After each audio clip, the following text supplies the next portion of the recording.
il n'y a que toi, il n'y a que toi, Seigneur, il n'y a que toi.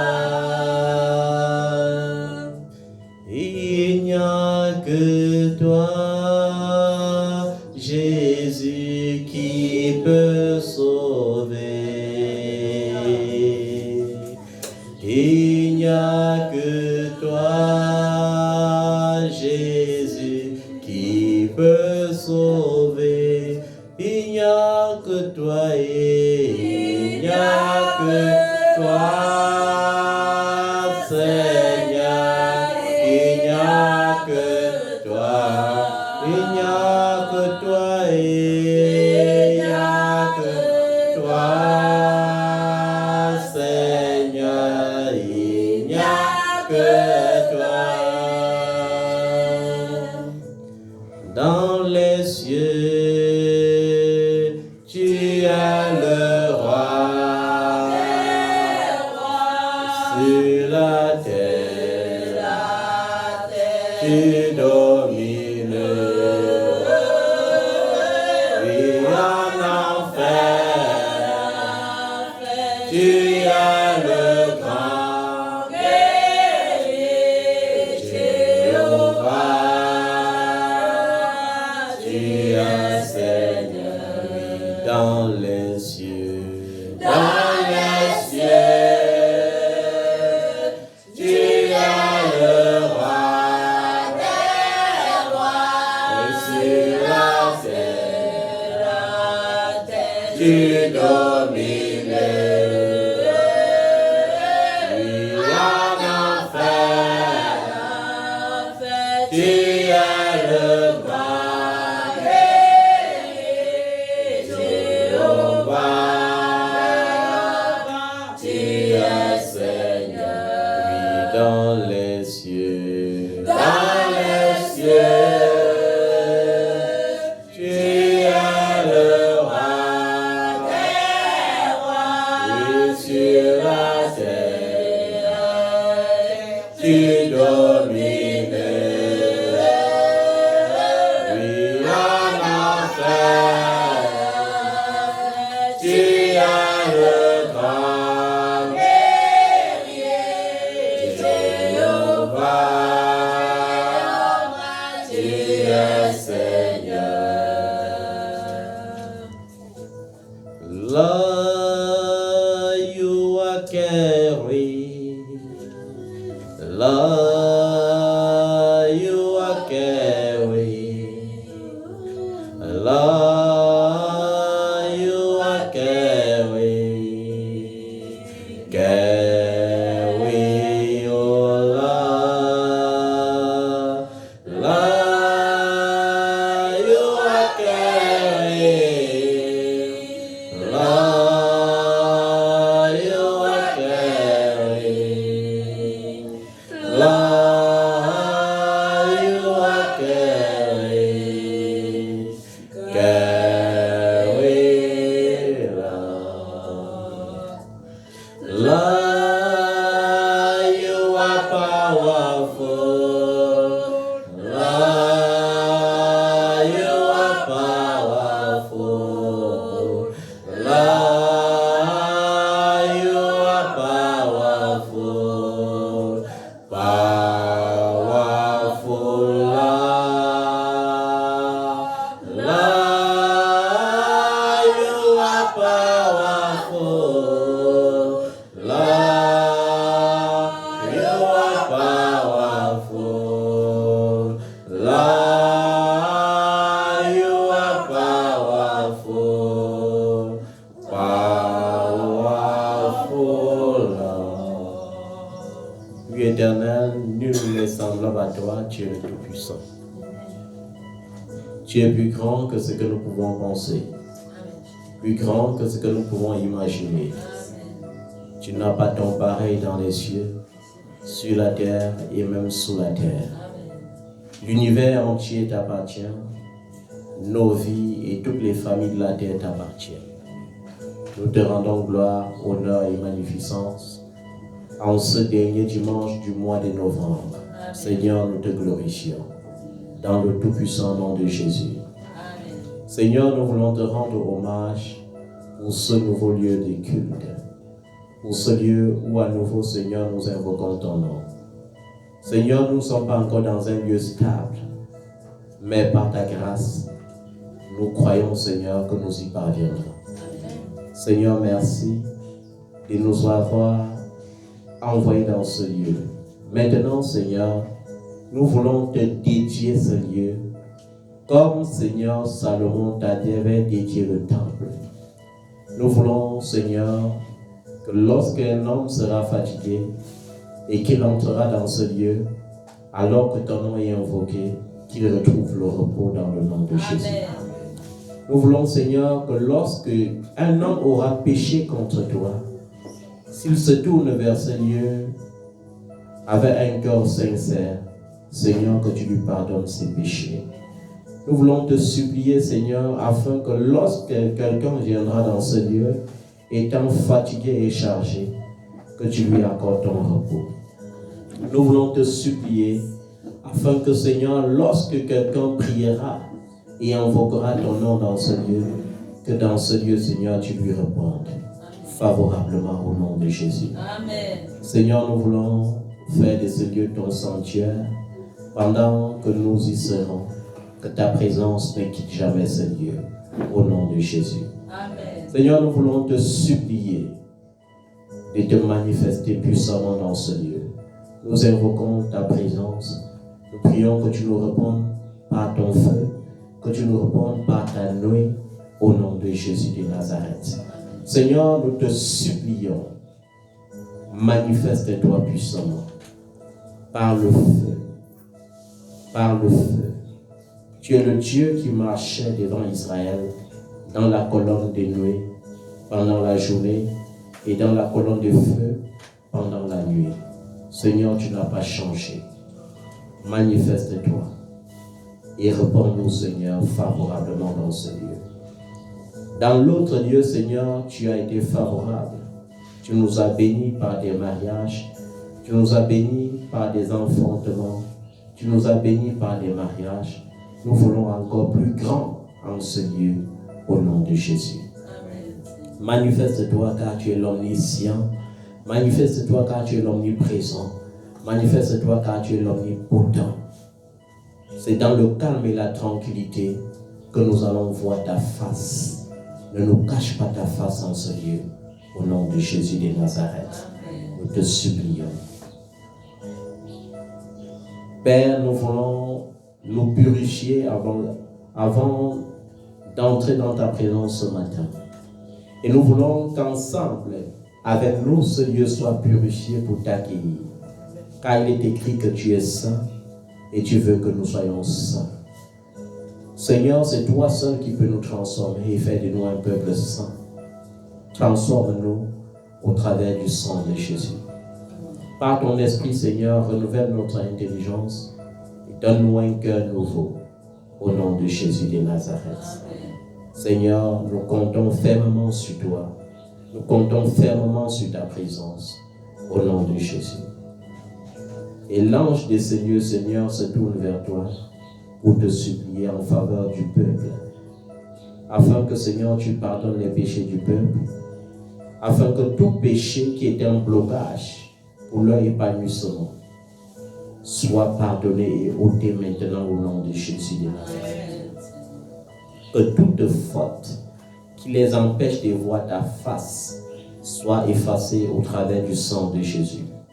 Seigneur, nous voulons insister,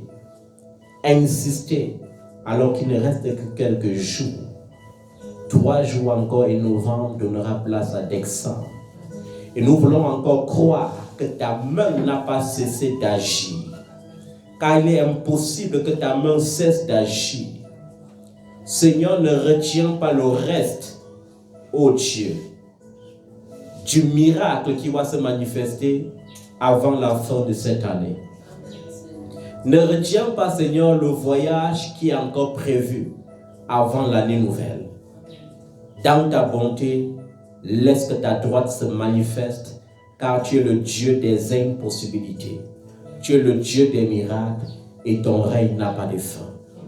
Seigneur, alors que les hommes pensent de manière limitée, nous croyons que tu es le Dieu illimité.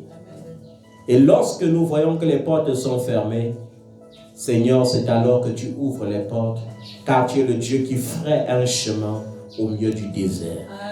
Ferait un chemin nouveau et conduis ton peuple vers des verts pâturages au nom de Jésus. Amen. Seigneur, si tu conduis ton peuple vers des verts pâturages et si tu accordes le repos à ton peuple, alors ton serviteur sera dans un grand repos. Seigneur, ton serviteur a besoin de ce repos. Bénis ton peuple, Seigneur, afin que ton nom retrouve la joie au milieu des milices au nom de Jésus de Nazareth. C'est un privilège, Seigneur, que de t'invoquer. C'est un privilège, Seigneur, ce n'est pas un acquis, c'est une grâce. Et une grâce, Seigneur, de t'invoquer étant en pleine santé en cette fin d'année. Une grâce de savoir, Seigneur, que ta parole, Seigneur, se réalise encore. Car il est écrit, aucun de nos os ne sera brisé. C'est pourquoi, Seigneur, il a plu à l'Éternel de préserver sa servante dans cet accident. Il a plu à l'Éternel d'envoyer ses anges afin qu'aucun de ses os ne soit brisé. Amen. Seigneur, pour cela encore, nous voulons te rendre grâce. Pour cela encore, nous voulons reconnaître que tu es notre Dieu et que tu ne nous as jamais abandonnés. Amen. Oui, Seigneur, le malheur atteint souvent le juste, mais la différence entre le juste et le méchant, c'est que l'Éternel délivre toujours le juste. Nous te sommes reconnaissants, Seigneur, au nom de Jésus de Nazareth. Merci, Papa. Merci, ô Dieu. C'est dans ta présence qu'il y a d'abondantes joies. C'est dans ta présence qu'il y a des délices éternelles. Seigneur, pour cela, nous invoquons ton puissant nom ce matin, afin de renverser les forteresses au nom tout puissant de Jésus. Nous nous attaquons, Seigneur, aux forteresses et à tout plan de l'ennemi en cette fin d'année, au nom de Jésus.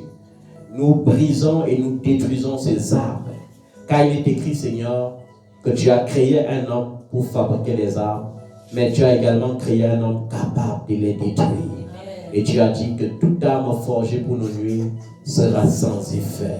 Nous ordonnons que toutes les armes de l'ennemi prennent feu et soient détruites maintenant au nom de Jésus de Nazareth. Que toute arme que l'ennemi a fabriquée pour te nuire en cette fin d'année soit sans effet au nom de Jésus. J'anéantis les armes de l'ennemi. Je crée le désordre total, la confusion totale dans le camp de l'ennemi, dans le camp de tes adversaires au nom de Jésus. La Bible déclare que lorsque les Philistins se levaient pour se liguer contre Israël, ils entendaient les bruits des chevaux dans leur camp et saisis de la confusion, ils se tuaient les uns les autres. C'est ainsi le sort de tes ennemis en cette fin d'année. Tous ceux qui réclameront ta vie mourront en ta place au nom de Jésus de Nazareth. Tous ceux qui souhaiteront te voir malade seront malades à ta place au nom de Jésus. Tous ceux qui souhaiteront la tristesse pour toi seront tristes à ta place au nom de Jésus. De la même manière que Aman fut pendu à son propre poteau, tous ceux qui fabriqueront des armes contre toi verront leurs armes les détruire au nom de Jésus de Nazareth. Je viens de déclarer que l'Éternel n'a pas encore terminé avec toi.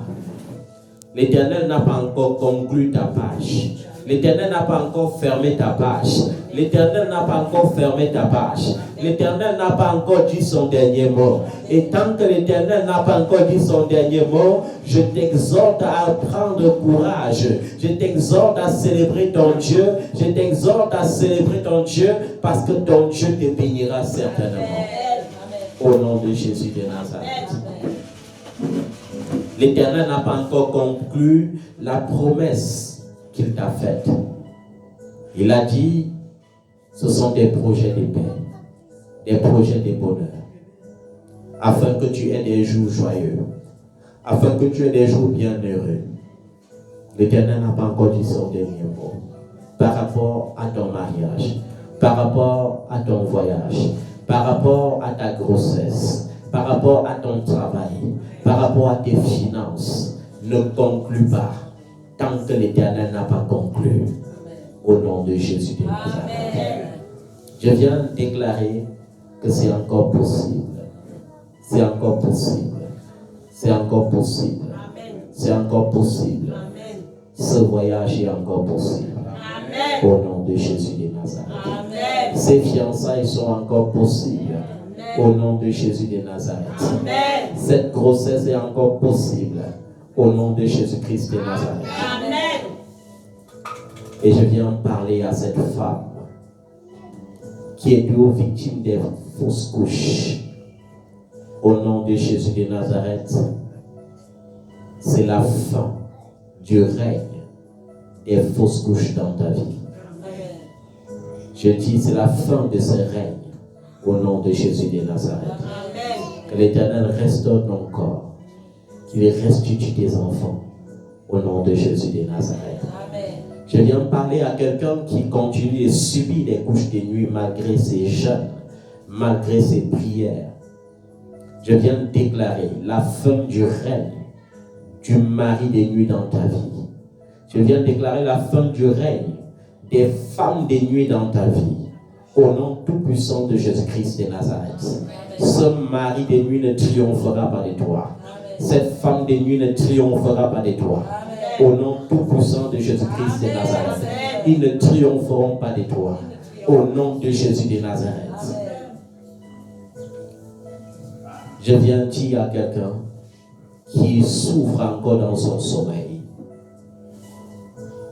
La paix de Dieu qui surpasse toute intelligence gagne ton cœur dès à présent. Ton sommeil sera paisible au nom de Jésus. Amen. Que tous ceux qui se liguaient contre toi tombent en ton pouvoir au nom de Jésus. Amen, Seigneur. Et que toute langue qui se levait en justice contre toi soit condamnée maintenant au nom tout-puissant de Jésus-Christ de Nazareth. Que cette langue soit condamnée maintenant au nom tout-puissant de Jésus-Christ de Nazareth. Amen. Seigneur, merci, car la victoire est nôtre. Dis à ton voisin, la victoire est mienne. La victoire est mienne. Oh oui, mon frère, chante, la victoire est tienne. Oh oui, ma soeur, chante, la victoire est tienne. Car Golgotha, ton maître, ton sauveur, Jésus a vaincu, il a vaincu Satan. Jésus a vaincu, il a vaincu Satan. Oh oui, mon frère, chantez, la victoire est tienne. Oh oui, ma soeur, chantez, la victoire est tienne. Car Golgotha, ton maître, ton sauveur, Jésus a vaincu, il a vaincu Satan. Jésus a vaincu, il a vaincu Satan. Dis à ton voisin encore, la victoire est mienne. La victoire est mienne. La victoire est mienne. La victoire est mienne. Amen. Amen. Que le Saint-Esprit nous assiste ce matin. Que le Saint-Esprit nous donne un message nouveau ce matin. Un message de joie au nom de Jésus. Amen. Et le thème de ce matin, c'est ne prêche pas seulement la bénédiction, mais surtout prêche ce qui produit la bénédiction. Amen. Amen. L'Église aujourd'hui est dans les problèmes parce que nous avons passé le temps à prêcher seulement les bénédictions. Nous avons oublié de prêcher ce qui donne la force à la bénédiction. Amen. Amen. Mais ce matin, le Seigneur veut que tu te souviennes plutôt de ce qui produit la bénédiction. Qu'est-ce qui produit la bénédiction? Ce qui produit la bénédiction, c'est Jésus-Christ. Amen. Ce qui produit l'onction, c'est Jésus-Christ. Ce qui produit l'onction n'est pas ton père spirituel. Ce qui produit l'onction n'est pas ta main spirituelle. Ce qui produit l'onction n'est pas un titre que nous avons reçu dans la théologie. Amen. Aujourd'hui, le peuple souffre parce qu'on prêche beaucoup la bénédiction, mais on oublie de rappeler au peuple de Dieu que chaque bénédiction a des critères. Chaque bénédiction est soumise à des critères. Amen. C'est pourquoi je vais insister. Il y a les gens qui étaient tranquilles jusqu'au jour où ils ont reçu une prophétie. Amen.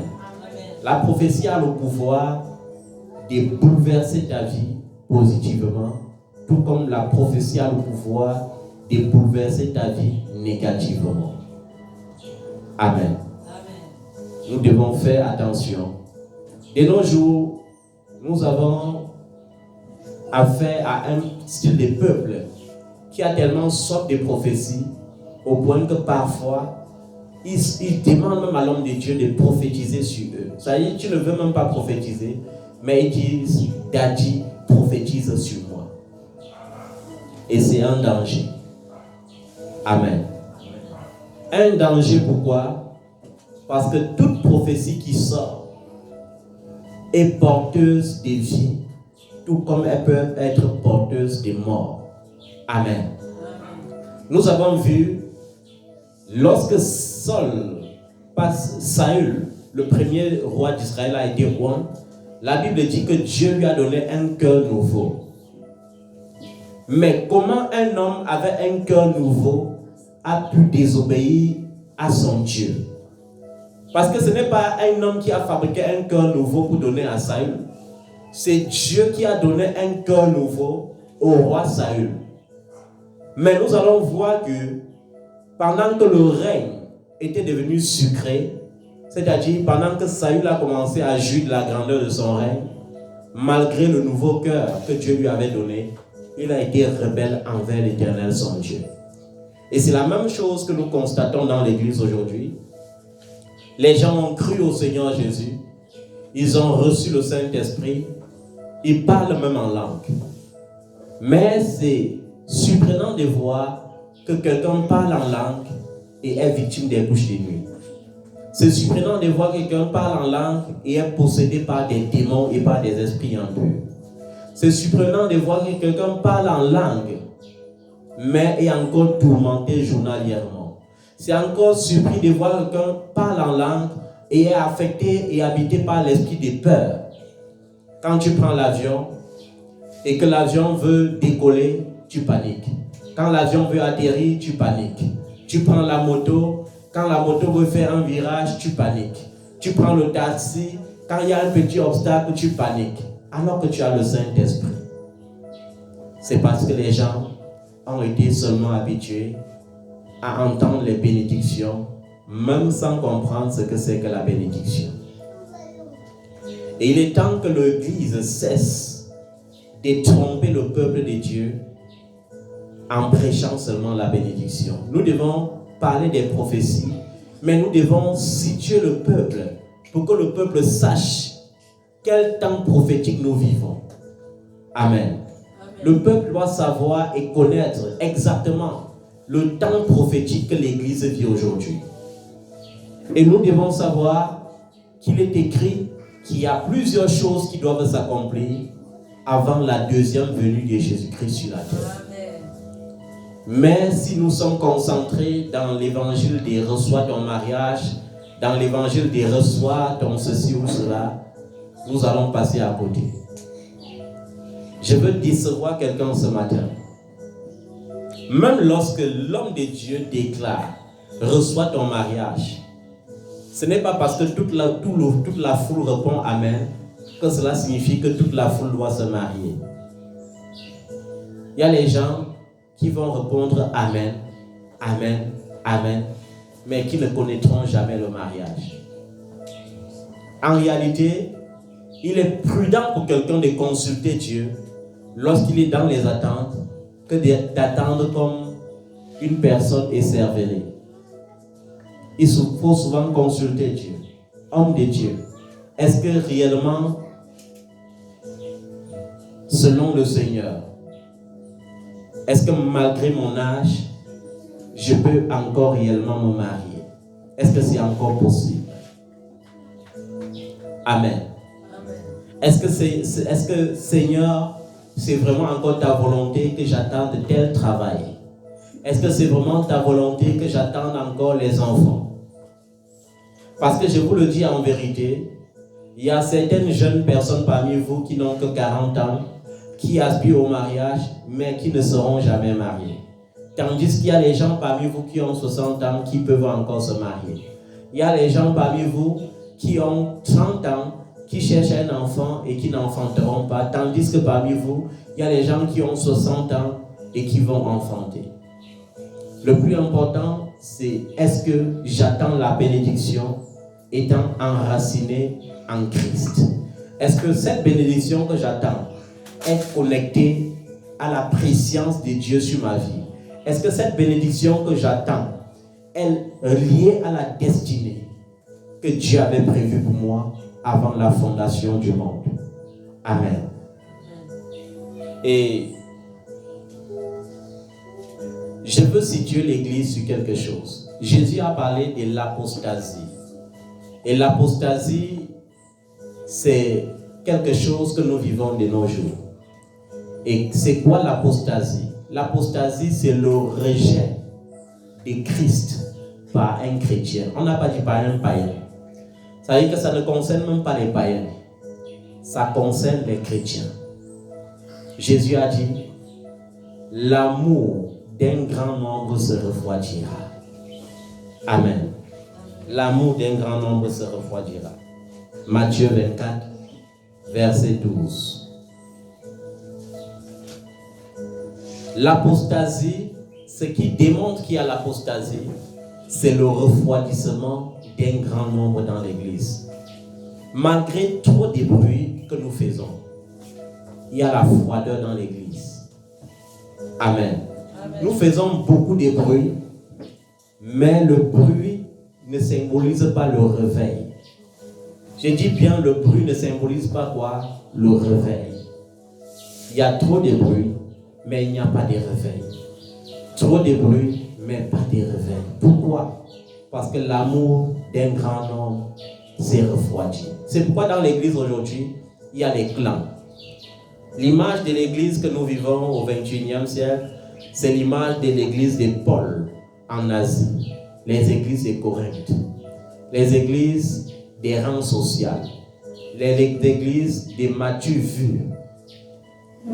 Amen.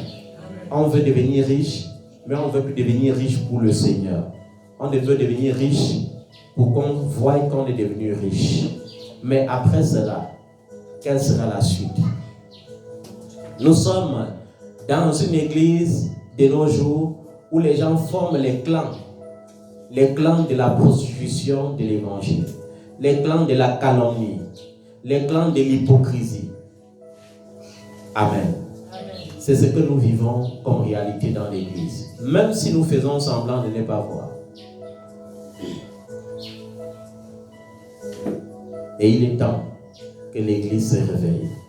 Il est temps que ta prière soit, Seigneur, restaure l'amour, ton amour dans mon cœur. C'est plus prudent pour toi de dire, Seigneur, restaure ton amour dans mon cœur, que de dire, Seigneur, accomplis mon miracle. Le plus grand miracle que je veux voir dans l'église de nos jours, c'est l'amour restauré. Parce que c'est dans l'amour qu'il y a la manifestation de Dieu. C'est dans l'amour qu'il y a la manifestation du miraculeux. C'est dans l'amour qu'il y a la manifestation du surnaturel. Amen. Il y a un esprit de distraction dans la salle et je veux que ça cesse. Je veux que les gens qui dorment se mettent debout. Mettez-vous debout. On ne vient pas à l'église dormir. Debout. Mettez-vous debout. Je ne veux pas de somnolence pendant que la parole sort. Vous savez, le diable, de nos jours, ne travaille plus avec les démons. Il travaille avec nos propres faiblesses. Ça veut dire que quand il voit qu'un message qui peut sauver veut sortir, qu'est-ce qu'il fait? Il pousse les gens à somnoler, à se distraire, à penser à autre chose. Pendant que tu parles la parole, l'autre rêve qu'il est dans tel hôtel. Pendant que tu parles la parole, l'autre rêve qu'il est dans telle grosse voiture. Amen. Et ça fait partie de l'apostasie. Le rejet de Christ par plusieurs chrétiens. Le rejet de Christ est l'acceptation des hommes qui prétendent être Christ ou qui prétendent être homme par Christ. Jésus est remplacé aujourd'hui par les slogans tels que le grand général, le grand surintendant, le grand prophète, le grand apôtre, l'apôtre expression 3, l'apôtre expression ceci. Et il faut que ça change. Amen. Amen. Et dans l'apostasie, il y a la manifestation de la maladie que l'Église vit aujourd'hui. C'est-à-dire qu'on ne prêche plus jamais la croix. On ne prêche plus jamais la repentance. On prêche l'évangile qui va plaire aux oreilles des enfants de Dieu. Voilà, bon, si je viens, je te prêche. Ma fille, tu seras riche. Ou bien ma fille, tu es riche. Tu dis Amen. Et après 10 ans, tu te rends compte que tu n'es pas du riche. Ça t'a servi à quoi? Mais si je viens, je dis ma fille, le Seigneur veut que tu ranges ta vie parce qu'il veut te bénir avec des richesses. Et que réellement tu ranges ta vie, le Seigneur va t'introduire dans la richesse. Mais l'évangile connecté à l'apostasie pousse le peuple de Dieu à prêcher comme s'ils avaient peur de perdre le peuple, de perdre la foule. Chacun veut rassembler une grande foule et les tromper. J'appelle ça l'évangile de la tromperie. Parce que j'en connais qui sont dans les assemblées depuis 20 ans, mais rien de positif ne s'est jamais produit dans leur vie. Pourquoi? Parce qu'on a passé tout le temps à les flatter. Ils vivent dans le péché, mais au lieu qu'on leur demande de se repentir du péché, on passe le temps à dire reçois ceci, reçois cela. On passe le temps, voici la fin d'année. Au lieu de dire au peuple de Dieu, repens-toi, toi qui as passé de janvier à novembre à te prostituer, à te rebeller contre la loi de l'Éternel.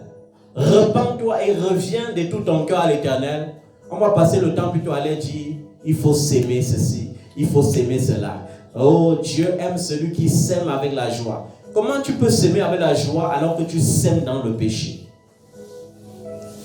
Amen. Amen. Il est temps que le peuple de Dieu sorte de ce genre d'évangile. Ce genre d'évangile ne t'avantage en rien. Ça ne produit rien dans ta vie.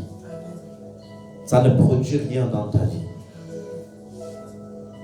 Demande au Seigneur de restaurer son amour dans ton cœur. Nous avons vu qu'il est écrit, l'apôtre Paul l'avait dit, bien des siècles avant que nous n'existions, dans 1 Timothée chapitre 4, à partir du verset 1, il dit, mais l'Esprit dit expressément que dans les derniers temps, certains abandonneront la foi pour s'attacher à des esprits trompeurs et à des doctrines des démons. Car ils seront égarés par l'hypocrisie des menteurs dont la conscience est marquée au fer rouge. Ces gens-là interdisent de se marier et de consommer des aliments que Dieu a pourtant créés pour qu'ils soient pris avec reconnaissance par ceux qui sont croyants et qui ont connu la vérité. Tout ce que Dieu a créé est bon et rien ne doit être rejeté, pourvu qu'on le prenne dans une attitude de reconnaissance, car cela est rendu saint par la parole de Dieu et par la prière. Vous avez vu, il y a un temps au Cameroun, il y a eu un docteur, je préfère dire son nom, qui est arrivé et qui a rendu témoignage qu'il était un ancien serviteur du diable. et que Dieu l'a envoyé pour venir délivrer le Cameroun de la sorcellerie. Et vous avez vu que pendant tout son parcours jusqu'à ce qu'il meure, le Cameroun s'est encore plus enfoncé dans la sorcellerie. Il venait prétendument pour délivrer le Cameroun de la sorcellerie. Mais en vérité, le Cameroun s'est encore plus enfoncé dans la sorcellerie. Qu'est-ce qu'on appelle la sorcellerie? La sorcellerie ne consiste pas seulement à aller manger les ronds dans la nuit. La sorcellerie aussi, c'est la manifestation de la méchanceté extrême. Je vous le dis en vérité. Il y a une méchanceté déguisée derrière la boisson que les gens boivent au Cameroun. Ils boivent, mais ils ont un cœur méchant. Ils ont un cœur jaloux. Ils sont ennemis de la prospérité, ennemis du bonheur. C'est ma nation. Je sais de quoi je parle. Et plaise à Dieu que le Seigneur délivre les nations de ce cœur de méchanceté. Et dans son ministère, on prêchait de lundi à dimanche la sorcellerie. Dites-moi un peu. C'est le nom de Jésus-Christ qui doit délivrer. Et tu es dans une assemblée où on parle rarement de Jésus. Du matin au soir, dans le culte du matin, on parle des serpents. Le culte de midi, on parle des sorciers. Le culte du soir, on parle des sorciers, on parle des serpents. Comment est-ce que ta vie ne sera pas seulement affectée par les serpents et par les sorciers? Et dans ces assemblées, certains étaient devenus esclaves et ne pouvaient plus se nourrir librement. Certains étaient devenus végétariens et ne pouvaient manger que des légumes. Ils ont abandonné la viande alors que leur corps avait besoin de la viande. D'autres étaient devenus seulement des fruitariens et étaient devenus esclaves de la papaye du matin jusqu'au soir. Et c'est un danger. Ton corps n'a pas besoin sauf que du fruit. Ton corps a aussi besoin des protéines. Amen. Et dans ces assemblées, quand c'est la femme qui partait la première, on lui disait que le mari était le sorcier et qu'il fallait qu'elle s'en sépare. Et si c'est le mari qui partait le premier, on disait que la femme est sorcière et qu'il fallait qu'il s'en sépare. Mais je vous le dis en vérité, cela a été écrit depuis fort longtemps. C'est une prophétie. L'apôtre Paul, à son fils Timothée, avait dit que ces gens sont d'une hypocrisie sournoise. Ils interdisent aux gens de ne pas se marier. Sournoisement. Ils demandent aux gens de ne pas manger tel aliment ou de ne pas manger tel aliment. Mais il y a quelque chose qui est surprenant. L'aliment est pour le corps, c'est pour nourrir le corps. Et Dieu te dit que le corps est le temple de Dieu, le temple de son esprit. Ce qui est surprenant, c'est que tu interdis au temple de Dieu de manger la viande, mais tu n'interdis pas au temple de Dieu de se prostituer. Tu t'habilles mal, mais tu prends soin de la manière dont tu vas te nourrir. Le Seigneur veut qu'il y ait l'équilibre. Non seulement tu vas te vêtir de façon digne, mais également tu dois manger de tout ce qui a été créé avec un cœur reconnaissant pour que ton corps soit en bonne santé. Amen. Amen. Et c'est ça la marque de l'apostasie. La marque de l'apostasie, c'est quoi? C'est que nous fuyons la vérité, mais nous créons beaucoup d'interdits. Ça veut dire que nous nous assurons à ce que le peuple de Dieu perde entièrement sa liberté. Tu n'es plus libre. Tu sais Dieu, mais tu n'es plus libre. Et les gens sont attachés à ce genre de doctrines des démons. Les doctrines des démons. Les gens préfèrent les assemblées où on va les raconter les histoires qui vont les épater, plutôt que de se connecter à l'évangile qui produit la liberté et pas la vérité. La Bible dit, vous connaîtrez la vérité et la vérité vous rendra libre. Et la seule vérité, c'est que Jésus-Christ, Fils de Dieu, s'est donné à la croix pour toi et que si tu l'acceptes de tout ton cœur, tu seras sauvé. Amen. Mais au lieu de chercher cela, les gens vont chercher à subir, à aller s'asseoir pour qu'on les raconte les noms des anges alors qu'on ne connaît même pas le nom des anges. On les raconte les noms des archanges alors qu'on ne connaît même pas les archanges. On va les raconter du matin au soir comment on avait vu l'archange Gabriel, pourtant même le petit des anges on n'avait jamais vu. Vous aimez qu'on vous épate. Et il y a les hommes de Dieu qui sont sournois et qui sont prêts à vous épater, à vous raconter des mensonges comme témoignage du matin au soir sans avoir peur. Amen. Ayez souvent le courage de les dire. Daddy, quand tu as vu Jésus là, tu peux encore le voir. Ou bien, est-ce que tu peux m'inviter aussi à le voir? Ayez le courage de les aborder dans ce sens-là. Amen. Amen. Ne t'attache pas aux doctrines des démons. Sois délivré de cette doctrine au nom de Jésus. Amen.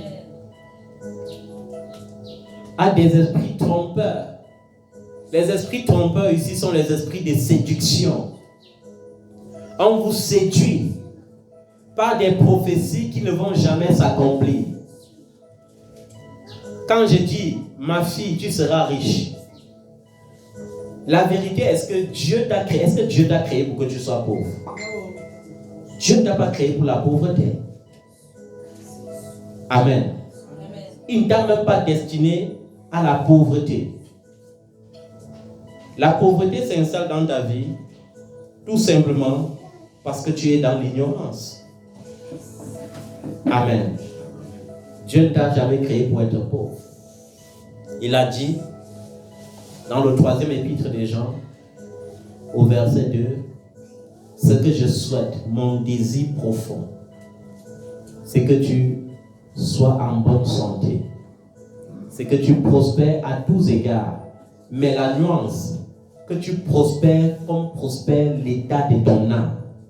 Si ton âme prospère dans la vérité, alors la vérité te rendra libre.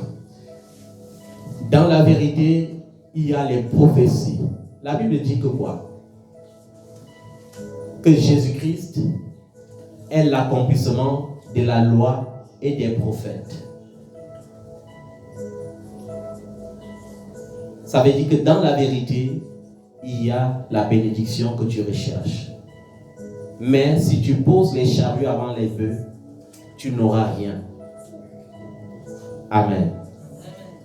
Tu n'auras rien.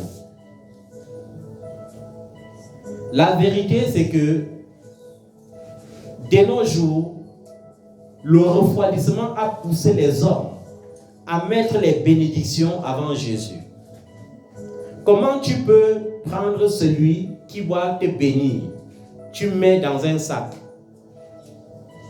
et tu te mets à chercher la bénédiction? Tu vas trouver cela où?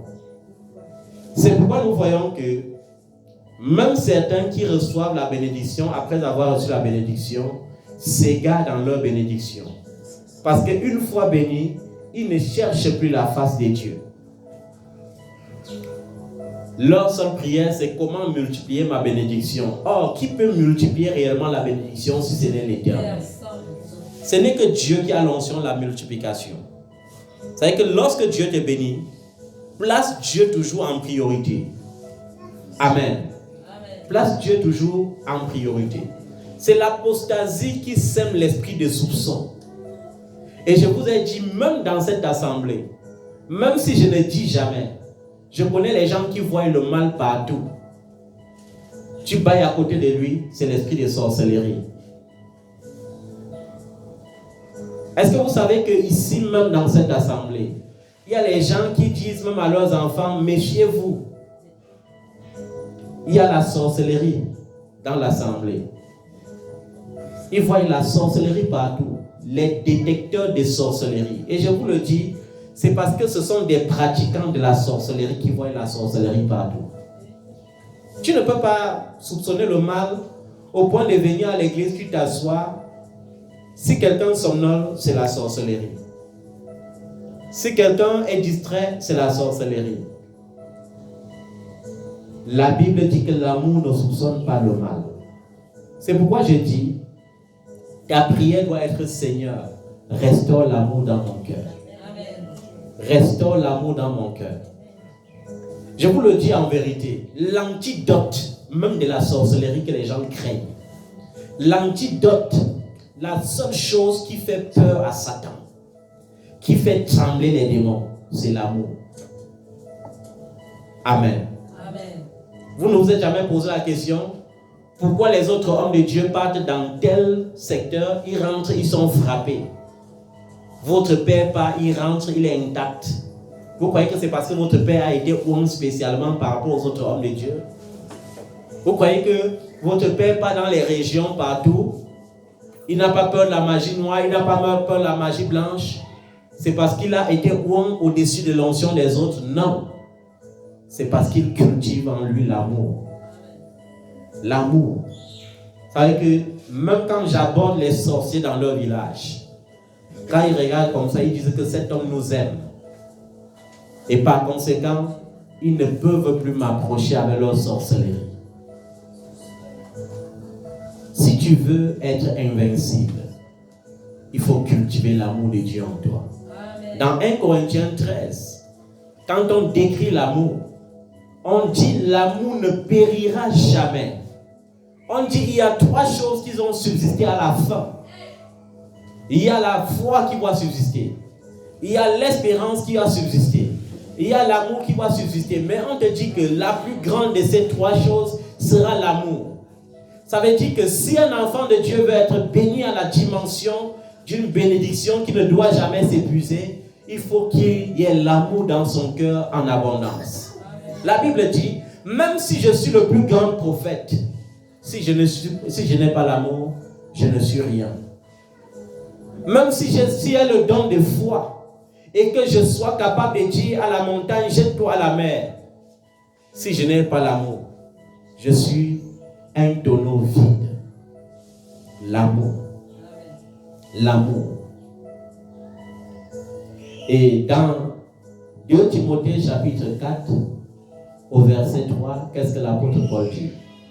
Il dit, en effet, un temps viendra où les hommes ne supporteront pas la saine doctrine. Et c'est vrai. J'ai remarqué qu'il y a une race de chrétiens. Lorsqu'il pêche et que tu lui reproches son péché, tu deviens son ennemi. Il y a d'autres même, l'apostasie a tellement grandi que d'autres programment le péché. Ils viennent même dire à l'homme de Dieu que j'ai l'intention de pécher. L'apostasie. L'apostasie pousse le peuple de Dieu à croire que le péché est devenu normal et que même si je pêche, je demande pardon, Dieu va me pardonner. Sortez de cet évangile. On ne pêche pas expressément pour aller demander pardon à Dieu après. Dieu pardonne toujours. Mais je veux que tu saches que lorsque Dieu te pardonne parce que tu es tombé dans le péché, il t'épargne des conséquences du péché. Mais lorsque tu pêches volontairement et tu vas lui demander pardon, il va te pardonner, mais il va te punir. C'est pourquoi de nos jours, le péché par excellence au milieu des enfants de Dieu, c'est l'adultère. Ils n'ont plus peur. Ils n'ont plus peur. L'adultère. L'impudicité est devenue monnaie courante. Au point que il y a même certains frères et certaines sœurs qui partent, ils commencent d'abord par dire à Dieu, invoquons d'abord Dieu pour lui demander pardon pour ce que nous allons faire. Donc nous invoquons Dieu pour lui dire, Seigneur, encourage-nous à piétiner ta parole et ensuite pardonne-nous. L'apostasie. L'apostasie. Toi qui es devenu ennemi de Jésus-Christ et qui passes encore ton temps à envoyer le feu sur les démons, je t'exhorte à faire attention. Reviens d'abord à ton amour envers Jésus si tu veux que ton feu ne se retourne pas contre toi-même. Les hommes ne supporteront plus la saine doctrine. Quand tu vas dire repens-toi, ils vont dire l'homme de Dieu là ne prêche pas ce qu'on veut. Nous on veut quelqu'un qui va nous dire voici l'eau que j'ai bénie, je vends à 500 000. Ça produit le mariage.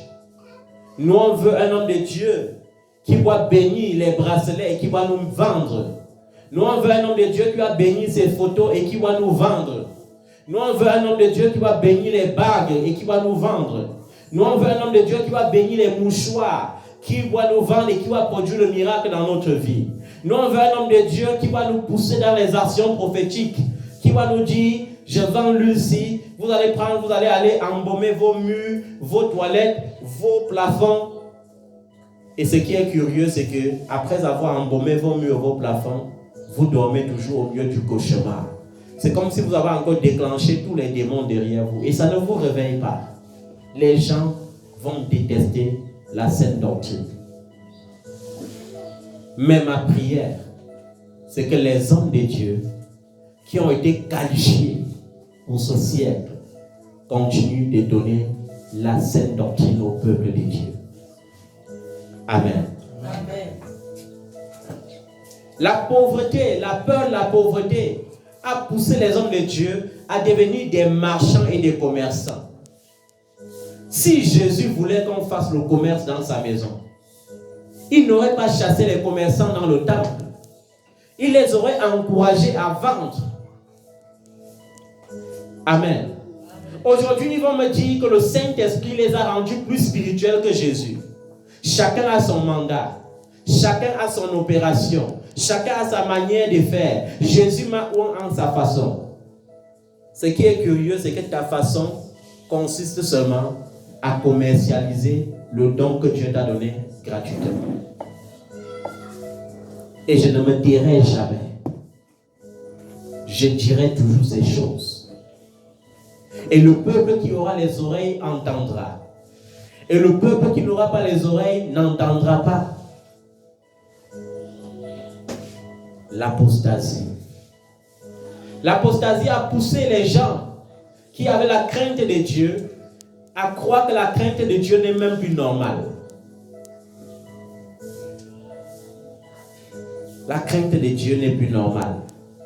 Jésus est devenu un super marabout qu'on utilise à sa guise quand il faut. À quoi donc bon critiquer les religieux?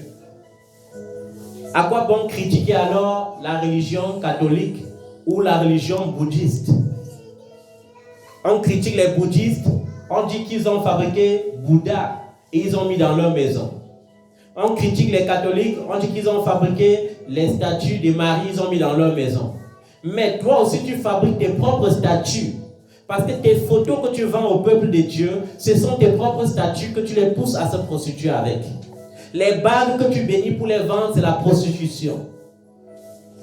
Les bracelets que tu bénis pour les vendre, c'est la prostitution. Ça ne les protège en rien. Les mouchoirs que tu bénis pour les vendre, la Bible n'a pas dit que les gens venaient donner l'argent à l'apôtre Paul pour qu'il les donne les mouchoirs pour aller guérir les malades. La Bible a dit que les gens venaient avec foi et ils touchaient l'apôtre Paul avec les mouchoirs pour aller guérir les malades dans les autres nations avec. Mais aujourd'hui, une race rebelle, une race sournoise, une race de trompeurs s'est levée pour bénir les mouchoirs et vendre. D'autres prêchent même l'évangile au point de dire: je suis l'homme le plus oint. Si tu veux que mon onction marche sur toi, viens s'aimer 10 millions, viens s'aimer 10 000 euros, viens s'aimer 15 000 euros. Comme ça, tu seras exactement comme moi. Alors qu'il n'est même pas un modèle à copier. La méchanceté. La méchanceté. La méchanceté. Au contraire, ayant la démangeaison d'entendre les choses agréables, Et vous voyez, d'un côté, il y a les hommes de Dieu mercenaires et mesquins qui sont prêts à dire toutes les faussetés du monde. À te dire tout va bien quand rien ne va. À te dire que le divorce est normal quand ils savent que Dieu déteste le divorce. À te dire, je vends cette tôle à 5 millions. Dès que tu bois ça, tu prospères directement. À te dire, voici l'onction qui produit la richesse. On te vend un flacon d'huile, on te dit que c'est ce flacon d'huile qui produit la richesse. Et de l'autre côté, on a un peuple qui déteste la bonne doctrine, qui déteste la doctrine de la vérité et qui a la démangeaison d'entendre les choses agréables. C'est-à-dire, ma fille, tu vois, je ne te condamne pas, hein? Même si tu continues de vivre avec l'homme marié là, ce n'est pas un problème, hein? Ce n'est pas un problème. Non, non, Dieu ne m'a pas envoyé pour juger. Non, ma fille, il faut être à l'aise. Dieu t'a créé pour être à l'aise. Si tu vois que la relation là est bien, demeure dans cette relation. Les choses agréables dans les oreilles. Mais j'ai envie de dire à cette femme, laisse le mari de quelqu'un tranquille. J'ai envie de dire à cet homme, laisse la femme de quelqu'un tranquille. Même si tu avais la demandaison d'écouter le contraire, j'ai envie de te dire la vérité. Même si tu vas me détester pour ça, je dois te dire la vérité. Même si tu vas me fuir pour ça, je dois te dire la vérité. Même si tu vas dire sa chaîne YouTube, ne dis pas les choses qu'on veut écouter. Je vais te dire la vérité. Amen. Amen. Ayant la démangeaison d'écouter des choses agréables. Mon fils, Dieu ne m'a pas envoyé pour te juger. Hein? Si tu vois que la fémania là, Dieu bénit même ça. Attends, donne-moi 5 millions. Je vais te donner l'huile d'onction. Tu vas même te oindre. Comme ça, quand tu vas aller pour frapper, ça va bien se passer. N'oublie pas seulement de venir avec la dîme après. On va construire un grand ministère après, avec ça. Un grand ministère. Race des vipères. Race des vipères. Il faut que le peuple soit délivré de ça. Amen. C'est l'apostasie qui pousse le peuple à croire que le péché est normal. C'est pourquoi le Seigneur a dit que s'il n'abrégeait pas le jour, personne n'allait être sauvé, même pas moi qui prêche. Parce que plus l'apostasie doit augmenter, et plus, même certains hommes de Dieu qui étaient seulement les appelés, le diable doit les séduire. Parce que la Bible dit que quoi? Les seules personnes que le diable ne peut pas réussir à séduire, ce sont les élus. Mais la Bible dit, il y a beaucoup d'appelés et très peu d'élus. Il y a beaucoup d'appelés, il y a peu d'élus. Mais gloire à Dieu, parce que l'ennemi ne peut pas séduire les élus. Amen. Ils se donneront une foule d'enseignants conformes à leurs propres désirs. Oui, il y a les assemblées ici où on ne sait même pas, où on croit même que le péché est normal. C'est toute une foule, hein? Le péché est même normal. Le leader est marié, mais il a encore même ses 50 femmes dans l'assemblée. L'assemblée est même au courant, ça ne gêne personne. Oui, c'est normal. La Bible dit que c'est honteux de dire ce qu'ils font dans le secret. Et je dis, ça me fait toujours mal de voir comment un enfant vient se confier. Et elle te dit, mon père spirituel m'a prise, a pris ma grande soeur, a pris ma petite soeur, a pris nos amis. Et nous sommes dans le même assemblée. L'apostasie. Les gens sont attachés au culte des démons. C'est-à-dire, lorsque tu les parles, lorsque tu leur dis que c'est la parole qui délivre, ils sont tellement habitués au culte des démons que si tu parles seulement de la parole, sans leur donner le sel, sans leur donner les mouchoirs, sans leur donner même la terre, comme j'ai vu à la montagne, un homme de Dieu a amené plus de 400 enfants qui ont brouté les herbes toute la nuit comme les chèvres. Ils ont passé toute la nuit à brouter les herbes. C'est-à-dire, chacun tombait sur les herbes, il croquait avec les dents et il mâchait. Parce qu'on les a séduits, on a dit que c'est ça qui va les délivrer. Sans compter d'autres qui étaient venus, ils ont cassé plus de 1000 plats sur la montagne. Plus de 1000 plats qui pouvaient aider les orphelins. Ils ont cassé. Action prophétique. Trop de bruit. Aucune puissance. Le bruit n'est pas le réveil. Le cri n'est pas l'onction. Soyez délivrés de ça. Au nom de Jésus-Christ, soyez délivrés de ça. Ils détourneront l'oreille de la vérité et se tourneront vers les fables. Ils détourneront quoi? L'oreille de la vérité. J'ai certains enfants comme ça. Quand tu veux lui dire la vérité, il va seulement penser aux fables qu'un autre homme de Dieu lui a racontées. Aux fables. Comme un enfant est venu un jour me donner le nom d'un démon. Et je lui ai dit que, mais pourquoi on vous enseigne le culte des démons? L'homme de Dieu voulait vous enseigner quoi? Quand il va vous parler de la première femme d'Adam. Alors que consciemment, il sait que c'est une femme qui produisait des millions de démons par jour. L'homme de Dieu veut vous enseigner quoi? Quand il vous parle de la première femme d'Adam. Toi, tu sais qu'à la création, Dieu a créé Adam, ensuite Ève. Mais on vient te parler de ce qui s'est passé avant Ève. Alors qu'on sait que c'est un culte des démons. Est-ce que vous savez qu'il y a les noms que lorsque vous prononcez seulement, ça a effet négatif sur vous et sur vos descendants? Est-ce que vous savez ça? Est-ce que vous êtes conscient de ça? Mais les gens vont aller à l'école de théologie.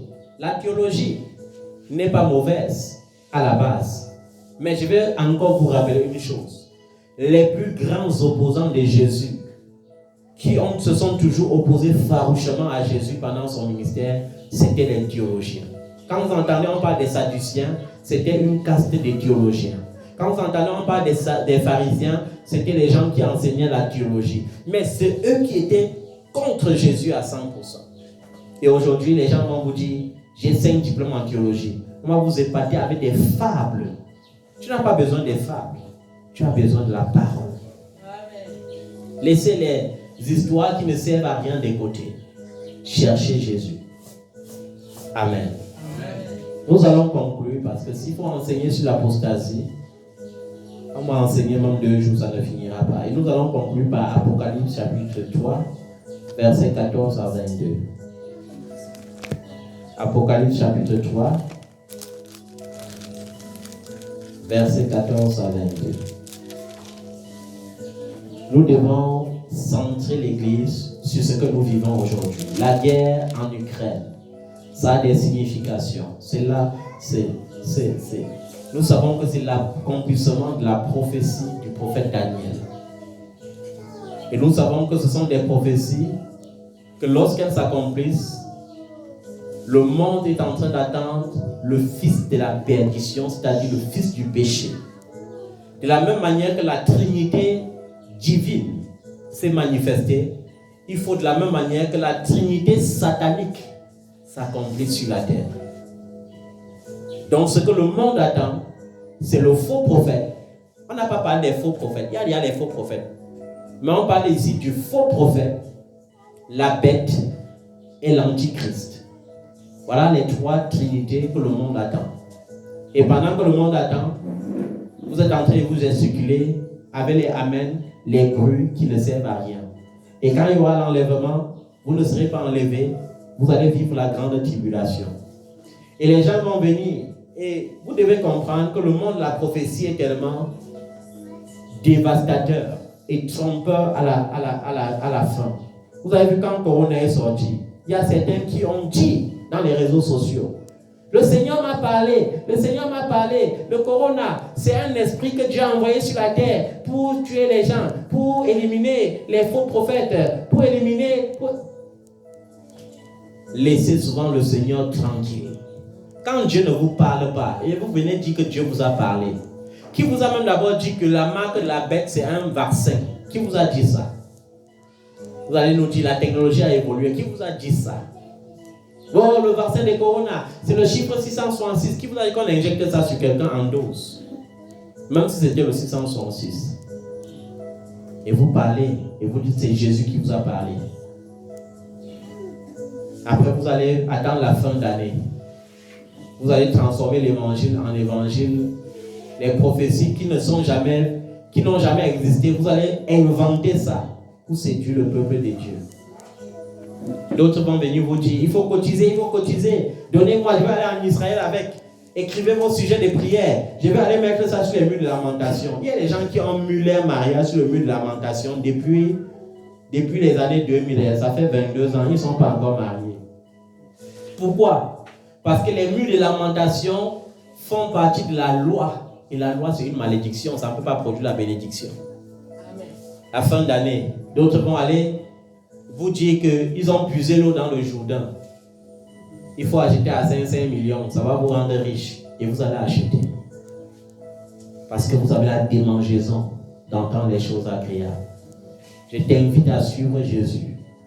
Parce que la bénédiction qui ne se fait suivre d'aucun chagrin est celle que Jésus donne. C'est de cette bénédiction que tu as besoin. Parce que si tu continues à chercher les bénédictions à gauche et à droite, Lucifer doit envoyer les gens, les sirènes.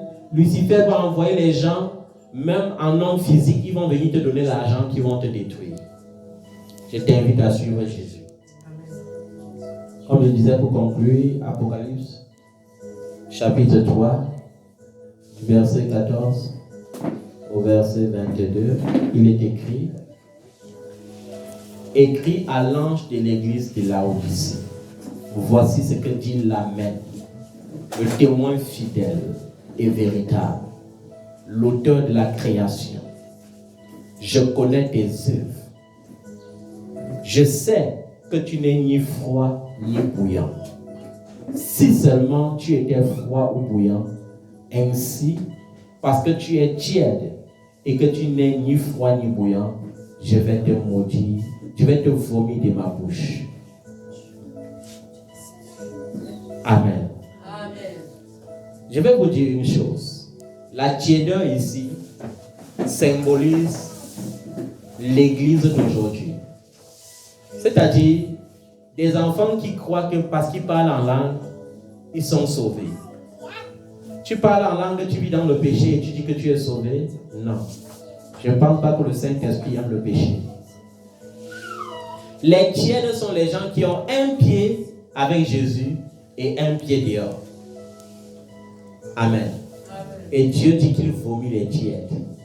Ça veut dire que même le païen qui n'a jamais entendu parler de Jésus, c'est-à-dire le froid, est mieux et 10 fois mieux devant Dieu que le tiède. Amen. Je dis bien, même le païen qui n'a jamais entendu parler de Jésus, c'est celui-là qu'on décrit dans le livre des Apocalypses comme étant celui qui est froid. Il est 10 fois mieux devant les yeux du Seigneur que celui qui a un pied dehors et un pied dedans. Amen. Amen. Et le bouillant, c'est celui qui est à 100% Jésus. C'est celui qui est rempli du Saint-Esprit. C'est celui qui marche selon la volonté du Saint-Esprit. Dieu veut que tu sois bouillant. Amen. Dis avec moi, je veux être bouillant. Je veux être bouillant. Tu vas te tenir sur tes pieds, nous allons prier ce matin.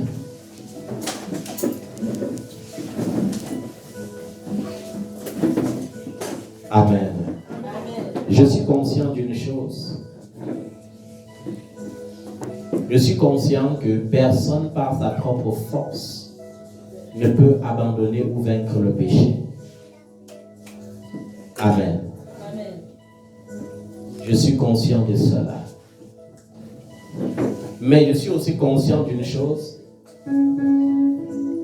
c'est que Dieu est capable de te délivrer du péché. Amen. Si tu lui laisses l'occasion de le faire. Amen. Amen. Personne ne peut abandonner le péché sous l'impulsion d'un conseil. Lorsque tu conseilles un homme, il peut s'améliorer. Il n'y a qu'avec Jésus qu'on peut avoir la victoire sur le péché. Amen.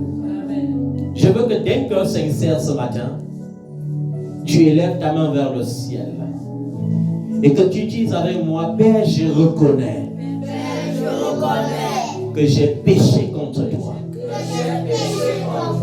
Je reconnais que je suis un pécheur.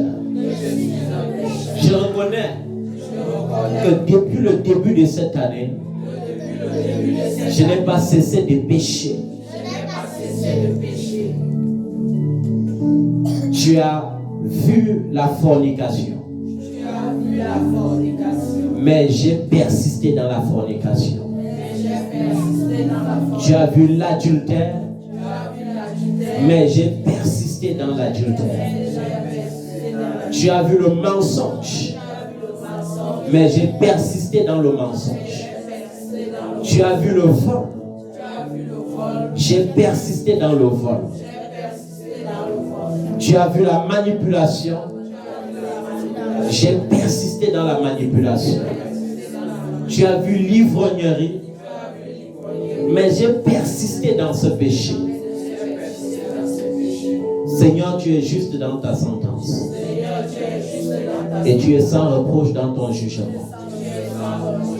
Accepte-moi ce matin avec mon cœur humilié.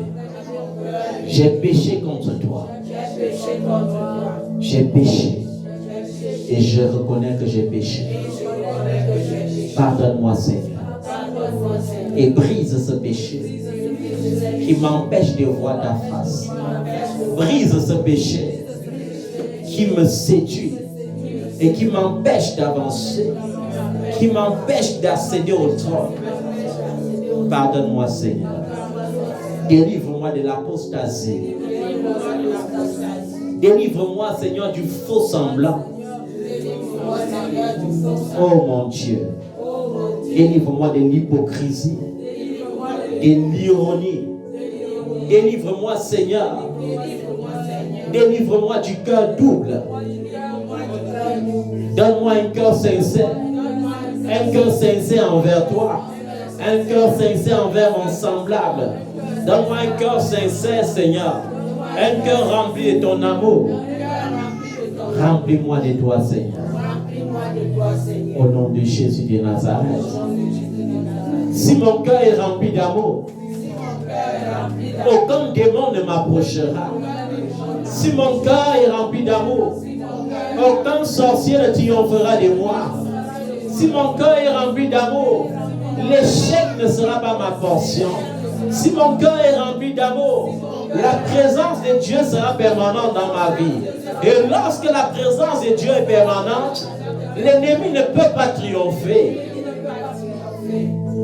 Je marque une pause, Seigneur. Je veux cesser de crier. Mais je veux prier. Sincèrement, je veux prier. Le péché apporte un semblant de plaisir, un semblant de passion, un semblant de bien-être. Mais la vérité, c'est que la face cachée du péché, c'est que le péché est destructeur. Le péché produit la mort. Le péché ne peut pas produire la vie. Seigneur, délivre-nous. Père, délivre ton peuple. Seigneur, délivre ton église. Délivre, Seigneur. Tu as dit que la charité d'un grand nombre disparaîtra. Mais nous voulons, Seigneur, demeurer ceux-là dont la charité ne diminue pas. Au contraire, Seigneur, nous voulons plus de ton amour, plus de ta grâce, plus de ta fidélité. Seigneur, manifeste-toi. Manifeste-toi. Nous invoquons l'esprit de l'amour. Saint-Esprit, répands l'amour dans nos cœurs. L'amour de Dieu est répandu dans nos cœurs par le Saint-Esprit. Seigneur, nous te supplions, répands ton amour dans notre cœur. Répands ton amour dans nos pensées. Nous ne voulons plus les faux semblants. Nous ne voulons plus un cœur divisé. Seigneur, répands ton amour sur nous. Au nom de Jésus de Nazareth. Répands ton amour, Seigneur. Répands ton amour sur ton église. Répands ton amour sur tes élus. Que ton amour délivre le peuple. Que ton amour pousse les hommes faux, les hommes de fraude et de sang à la repentance. Au nom de Jésus de Nazareth. Que les prophètes de cette génération reçoivent l'amour dans leur cœur. Que les apôtres de cette génération reçoivent l'amour dans leur cœur. Que les évangélistes de cette génération reçoivent l'amour dans leur cœur. Que les docteurs et les pasteurs de ce siècle reçoivent l'amour dans leur cœur. Afin que les intérêts de Dieu soient placés avant nos intérêts. Amen. Au nom de Jésus de Nazareth. Amen. Repends tes bienfaits, Seigneur, sur Jérusalem. Repends tes bienfaits sur Israël. Repends tes bienfaits sur ton peuple. Viens délivrer, Seigneur, ma nation de la sorcellerie. Viens délivrer mon peuple du cœur de la méchanceté. Viens délivrer l'Afrique de la méchanceté. L'Afrique est riche, mais l'Afrique ne prospère pas parce que l'Afrique se détourne, Seigneur, de l'amour. L'Afrique se tourne vers la tromperie, vers la ruse, vers la manipulation. Seigneur, viens délivrer ton peuple. Étends ta main sur le monde entier, que ces grands, ces dignitaires, Seigneur, qui sont remplis d'égoïsme et qui parlent, Seigneur, la ruse, c'est l'air pour tromper, pour séduire et pousser les peuples dans la mendicité, dans la misère. Qu'ils soient délivrés de ce cœur ténébreux au nom de Jésus de Nazareth. Amen. Père, délivre-les, délivre-les, délivre ton église, délivre, Seigneur, le corps du Christ de toute forme de manipulation, de toute forme d'hypocrisie. Délivre, Père, au nom de Jésus de Nazareth. Amen. Montre ta fidélité, Seigneur. Mon Jésus est fidèle, il est amour, amour, il est amour, amour, mon Jésus est amour, mon Jésus est amour, mon Jésus est amour, mon Jésus est amour. Je ne peux imaginer combien ça coûterait. À la croix, il a pris ma place. Un Dieu s'est donné. Il a pris ma place. Il a pris ma place. Il a pris ma place. Il a pris ma place. Il est fidèle, fidèle. Il est fidèle, fidèle. Mon Jésus est fidèle. Mon Jésus est fidèle. Mon Jésus est fidèle. Mon Jésus est fidèle. Merci, Seigneur. Tu ne t'es pas donné à la croix, Seigneur, en vain. Tu n'as pas été ressuscité des morts en vain. Tu n'es pas monté au ciel en vain. Et la Bible déclare, Seigneur, que Dieu m'a béni de toutes sortes de bénédictions spirituelles dans les lieux célestes avec toi. C'est pourquoi, ô Dieu, je prie que ces bénédictions se manifestent sur la terre. Parce que, Seigneur, tu m'as rendu conforme à toi. Je prie pour proclamer que ma richesse se manifeste sur la terre au nom de Jésus. Parce que, Seigneur, tu m'as rendu conforme à toi. Je prie pour ordonner à ma gloire de se manifester sur cette terre. Je prie pour briser le ridicule. Je prie pour briser, Seigneur, le ridicule.